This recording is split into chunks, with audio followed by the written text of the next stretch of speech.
लखनऊ में बीजेपी के राज्यसभा प्रत्याशी और विधानसभा में सभी 7 प्रत्याशियों ने किया नामांकन। सीएम योगी की मौजूदगी में हुआ नामांकन।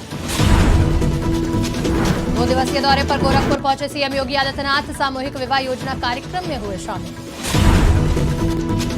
उन्नाव में सपा बसपा कांग्रेस को लगा बड़ा झटका। 1051 कार्यकर्ताओं ने थामा भाजपा का दामन। सभी 6 विधानसभा पर हुई ज्वाइन।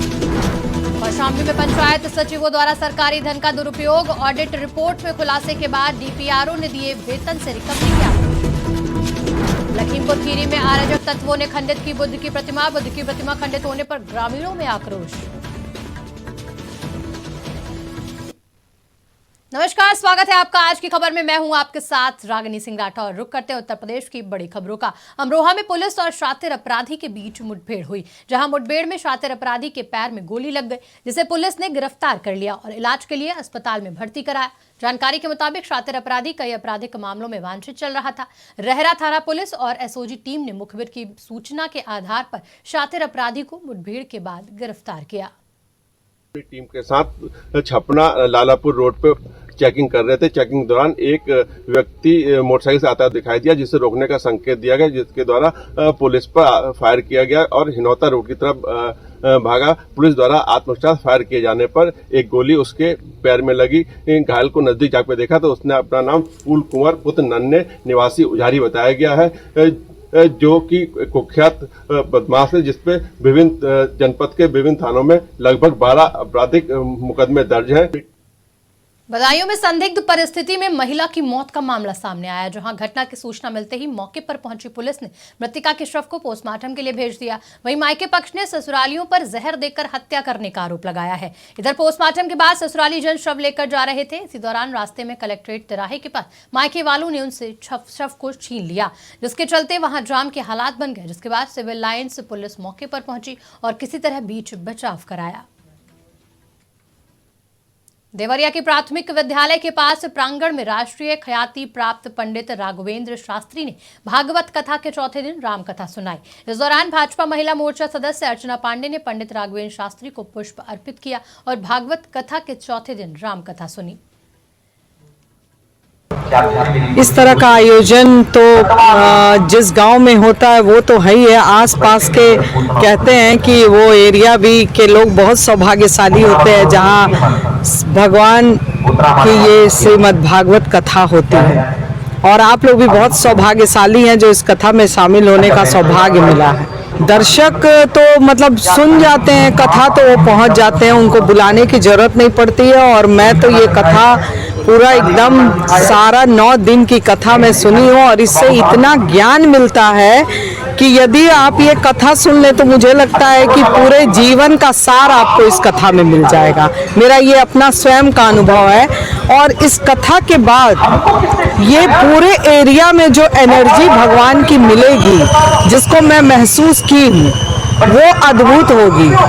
यहाँ के सारे लोग ऊर्जावान होंगे। यही नहीं, आसपास के कई गांव, आसपास के सारे गांव के लोग इस ऊर्जा से ऊर्जान्वित होंगे। भगवान कृष्ण ने आज से 5000 वर्ष पहले गोवर्धन को धारण करके प्रकृति से प्रेम करने का और जमुना जी को साफ करने का एक सूक्ष्म संदेश हम सबको दिया है। क्योंकि कालिया का 100 फण है, और आज दिल्ली जैसे बड़े शहरों में ये 100 फण वाला कालिया जो 100 नाला के रूप में जा रहा है जमुना जी में, और आज जमुना इतनी प्रदूषित हो गई है। आज के 5000 साल पहले भगवान ने इसको एक संदेश के माध्यम से हमें बताया। अगर हमें वर्षा चाहिए, बारिश चाहिए, तो हम कोई इंद्र के भरोसे ना बैठे। पहाड़ है, पेड़ है, इन सब के हम पर्यावरण की रक्षा करें। पर्यावरण की रक्षा ही कृष्ण का उद्देश्य था, क्योंकि प्रकृति और परमात्मा दोनों भिन्न नहीं है। हम प्रकृति को ना माने और परमात्मा को माने, ये संभव कैसे हो सकता है? यही संदेश आज के कथा के माध्यम से ये विशाल जनता को। मैं 1997 में पहली बार आना हुआ, और पहली बार जब हम आए थे तो देवरिया के रामलीला मैदान में आए थे, और स्वर्गीय मुझे याद है आज भी बाबा जो सोनार थे मजगवा वाले, रामा बाबू जिनको हम लोग कहते हैं, उनके माध्यम से मुझे आना हुआ। और विगत 25 साल से मैं पूर्वांचल की सेवा में हूँ। उन्नाव में सपा बसपा और कांग्रेस को बड़ा झटका लगा है, जहां लोकसभा चुनाव से पहले बीजेपी ने दूसरे दलों में बड़ी सेंधमारी की।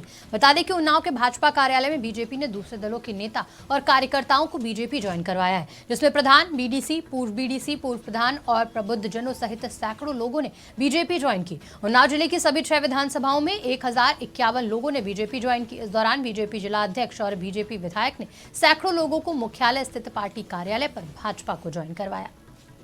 माननीय प्रधानमंत्री नरेंद्र मोदी जी और माननीय मुख्यमंत्री योगी जी के योजनाओं से कार्यों से प्रभावित होकर आज विधानसभा स्तर पर ज्वाइनिंग थी और सभी विधानसभाओं में 6 की 6 विधानसभाओं में मिलाकर जो हमारे प्रधान हैं, वर्तमान पूर्व प्रधान हैं, वर्तमान बीडीसी हैं, पूर्व बीडीसी हैं, इस तरीके के जो विभिन्न दल सपा बसपा कांग्रेस के नेता थे, ऐसे 1051 हमारे ऐसे नेताओं ने भारतीय जनता 3 ग्राम सभाओं में तैनात पंचायत सचिवों को धनराशि का दुरुपयोग करना भारी पड़ गया। मामले का ऑडिट रिपोर्ट में खुलासा होने के बाद डीपीआरओ ने 3 पंचायत सचिवों के वेतन से धनराशि वसूली का आदेश जारी किया। वहीं डीपीआरओ का आदेश जारी होते ही घोटालेबाज पंचायत सचिवों में खलबली मच गई।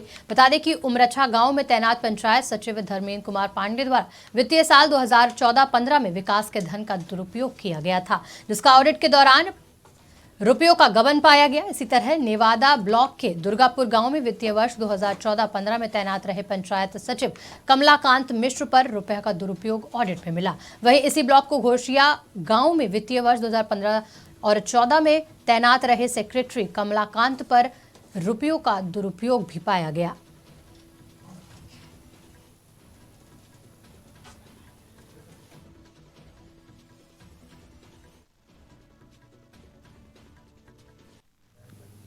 लखीमपुर खीरी की पसगवा कोतवाली क्षेत्र के पैकीपुर गांव में अराजक तत्वों द्वारा बुद्ध की प्रतिमा को खंडित करने का मामला सामने आया, जिसके बाद से ग्रामीणों में भारी आक्रोश देखने को मिला। घटना की सूचना मिलते ही एसडीएम और सीओ मौके पर पहुंचे और घटनास्थल का नियंत्रण में किया। साथ ही अवैध कब्जे की गई जमीन को मुक्त भी कराया, प्रतिमा को भी ठीक कराया, जिसके बाद पुलिस ने अराजक तत्वों के खिलाफ कार्रवाई करने की बात कही। लखीमपुर खीरी के पहाड़ापुर गांव में नकाबपोश बदमाश एक घर में घुस गए, जहां बदमाशों ने तमंचे के बल पर लाखों की लूट की घटना को अंजाम दिया। घटना के बाद मौके से फरार हो गए। बता दें कि बदमाशों ने घर में घुसकर 20,000 की नकदी समेत लाखों के जेवर की लूट की। वहीं घटना की जानकारी मिलते ही मौके पर पहुंची पुलिस ने मामले की जांच शुरू कर दी है। रात को 1 बजे हम लोग सो रहे थे। और अचानक से जो है हमारे हस्बैंड ने हमें आवाज दी कि बाहर निकलो, कोई है। तो हमने जो है दरवाजा खोला तो 3-4 लोग मुंह बांधे थे और सब सर ढका था, मुंह ढका था, और वो अंदर एकदम से घुसे। भैया ने दरवाजा खोला, एकदम से अंदर घुसे और चारों लोगों ने हमारे भैया के कान पर लगा दिया रिवाल्वर। कहा जो आवाज निकालोगी तो हम अभी यही मार देंगे तुमको, चुपचाप से बैठी रहो, रजाई ओढ़ लो, चुप्पे बैठी रहो, हम कुछ नहीं करेंगे, हम ऐसे ही जरूरी सामान ढूंढने आए हैं। और बाकी लोग अपने सब ढूंढते रहे अलमारी में और सब सारे बक्से खोले और अटैची खोली, बंदूक सब। और अलमारी जो है जब हमने चाबी नहीं दी तो उन्होंने जो है बेलचा उलचा डाल के पता नहीं कैसे अलमारी तोड़ दी, उसका ताला तोड़ दिया, लाकर तोड़ दिया, 1 लाख का हमारा जेवर। रात को 1 बजे हम लोग सो रहे थे। और अचानक से जो है हमारे हस्बैंड ने हमें आवाज दी कि बाहर निकलो, कोई है। तो हमने जो है दरवाजा खोला तो 3-4 लखनऊ के महिगवा थाना अंतर्गत कुमरवाह रोड बाके नगर चौराहे के पास कंटेनर में करंट लगने से एक मजदूर की मौत हो गई।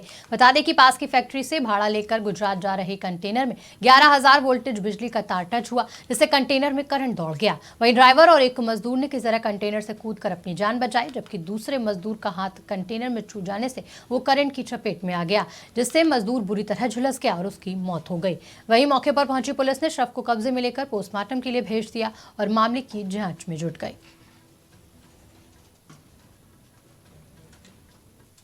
महोबा में वैलेंटाइन डे के मौके पर एक प्रेमी जोड़े द्वारा जहरीला पदार्थ खाकर आत्महत्या करने की बड़ी वारदात सामने आई है, जहां युवक और किशोरी की मौत से दोनों परिवारों में कोहराम मच गया।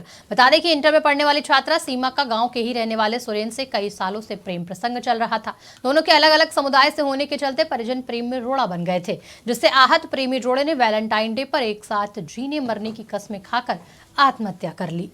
ये ग्राम कनेरा थाना चरखारी जनपद महोबा में पड़ेगा। ये आज सुबह की घटना बताई जा रही है कि एक सीमा परिहार जिसकी उम्र लगभग 18 वर्ष है, वो उसी ग्राम की रहने वाली थी एवं उसी ग्राम का युवक सुरेंद्र परिहार जो कि 20 वर्ष का था, आज सुबह जो है सल्फास खाली, जिसके उपरांत उनके परिजनों द्वारा उनको अस्पताल में भर्ती किया गया, जहां पर उनकी दुखद मृत्यु हो गई। प्रयागराज में सीएए कानून पर विरोध करने वालों पर बीजेपी अल्पसंख्यक मोर्चा के राष्ट्रीय अध्यक्ष जमाल सिद्दीकी ने जमकर जुबानी हमला किया। जहां जमाल सिद्दीकी ने सीएए कानून पर बोलते हुए अपनी बात रखी। इस दौरान सभी साधु संतों की मौजूदगी बनी रही, साथ ही नगर निगम मेयर भी मौजूद रहे। उन्होंने भी सीएए कानून पर अपनी बात संतों के सामने रखी।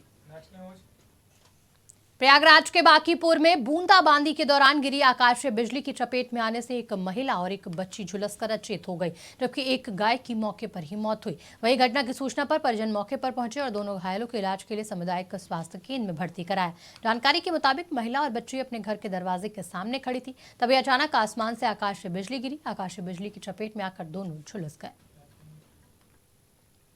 रायबरेली में बाइक सवार युवक की सड़क हादसे में मौत हो गई। घटना लालगंज कोतवाली क्षेत्र के चांदा गांव गंगा एक्सप्रेस वे के पास की है। वहीं मृतक सरेनी क्षेत्र के अंतर्गत रसूलपुर का रहने वाला है। बता दें कि युवक किसी काम से बाहर जा रहा था, तभी सड़क दुर्घटना से वो गंभीर रूप से घायल हुआ। जिसके बाद घटना की सूचना पर पहुंची पुलिस युवक को नजदीकी अस्पताल लेकर पहुंची, जहां डॉक्टरों ने उसे मृत घोषित कर दिया। फिलहाल पुलिस ने शव को कब्जे में लेकर पोस्टमार्टम के लिए भेजकर आगे की विधिक कार्रवाई शुरू कर दी है। एक एक्सीडेंटल आया है जो ब्रॉड डैडी है, उसका नाम बली है, पिता का नाम मनु द्विवेदी है। ये चांदा के पास एक्सीडेंट हुआ, उसके डिक्लेयर तो कर दिया गया है, पुलिस स्टेशन पे इंफॉर्मेशन दे दी। रायबरेली से एक दर्दनाक हादसे की खबर सामने आई, जहां एक तेज रफ्तार ट्रक ने बुआ भतीजे को रौंद दिया।